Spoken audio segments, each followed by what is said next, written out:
So what is a market? A market is essentially a place for you to buy and sell an asset.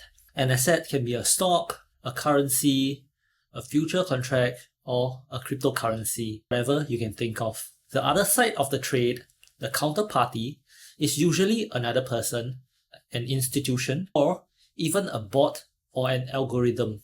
You can profit from buying and from selling in the market. For the rest of this video, let's take an example of buying an apple. Imagine an apple cost $1. If you think the price will go higher, let's say a week from now, you buy the apple now, then sell it later when the price goes up to $1.50. If instead you think that the price will go down, let's say to 50 cents, you will sell the apple in the market now and buy it back a week later at 50 cents. You will profit that 50-cent difference. In short, going long is buying and going short is selling.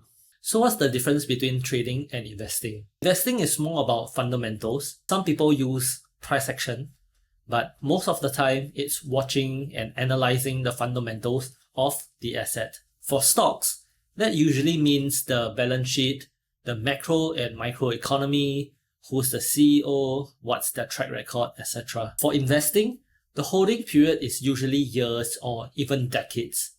You only cut your loss or sell your position when the fundamentals change negatively or to secure profits. Trading is more about price action.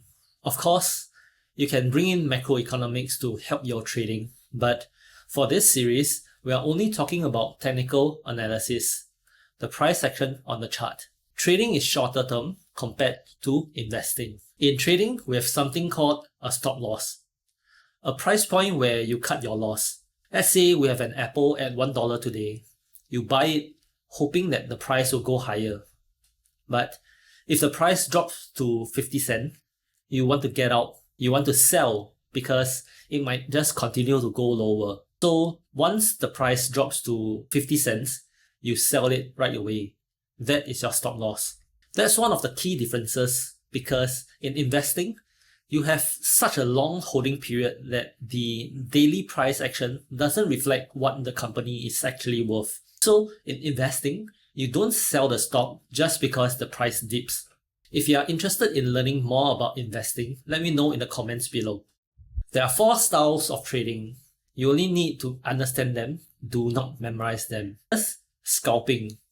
The trades last from seconds to minutes. Day trading, you close the trade before the day ends. Swing trading, you hold a position for days to weeks. And for position trading, you hold a position for weeks to months or even years. This series will talk mainly about trading, specifically using price action and not so focused on indicators. The one indicator I do use is a moving average as a gauge.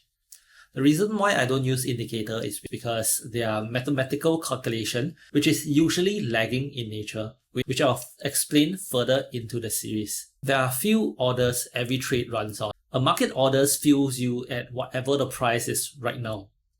Let's say the apples is at $1.20. You place a market order, you are in at $1.20. Of course, there will be other criteria such as spread, commissions that we need to take into account, which we will not go in depth right now. And let's say you are in that trade at $1.20. A stop order sells if price drops to a level you choose. That's your stop loss. If you are not willing to lose more than 50 cents on this apple, you set a stop at 70 cents. So when the price gets there, you are out and your loss is capped at 50 cents difference. A limit order sells if price rises to a level you choose. That is your take profit level. If you want to lock in the win at, let's say, $1.50, you set a sell limit at $1.50, and when the price gets there, you are out and you secure your profit.